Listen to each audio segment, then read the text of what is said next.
The Declaration of Independence. Celebrated on July 4th, our independence began with the signing of the Declaration of Independence. In this document, we established a new nation, gave reasons for fighting a war that had already begun, and described the political and philosophical beliefs of our new nation. Here are the teaching tour students delivering the Declaration of Independence.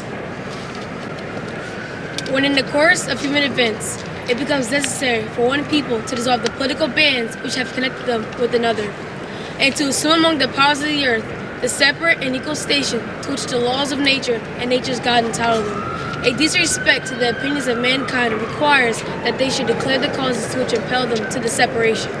We hold these truths to be self-evident, that all men are created equal. They are endowed by their Creator with certain unalienable rights, that among these are life, liberty, and the pursuit of happiness. That to secure these rights, governments are instituted among men, deriving their just powers from the consent of the governed. That whenever any form of government becomes destructive of these ends, it is the right of the people to alter or to abolish it, and to institute new government, laying its foundation on such principles, and organizing its powers in such form as to them shall seem most likely to affect their safety and happiness. Prudence indeed will dictate that governments long established should not be changed for light and transient causes. And accordingly, all experience have shown that mankind are more disposed to suffer, while evils are sufferable than to right themselves by abolishing the forms to which they are accustomed.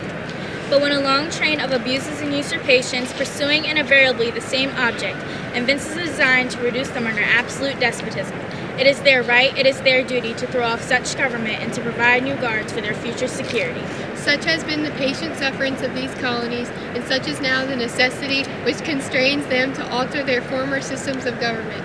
The history of the present King of Great Britain is a history of repeated injuries and usurpations, all having in direct object the establishment of an absolute tyranny over these states. To prove this, let facts be submitted to a candid world.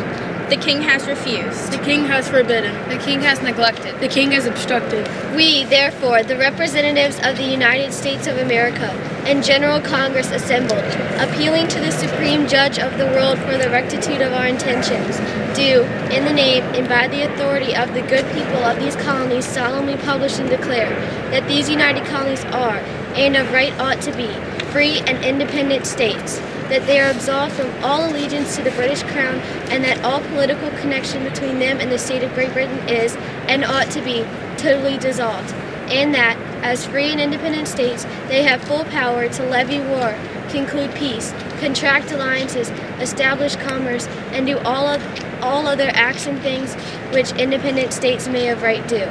And for the support of this declaration, with a firm reliance on the protection of divine providence, we mutually pledge to each other our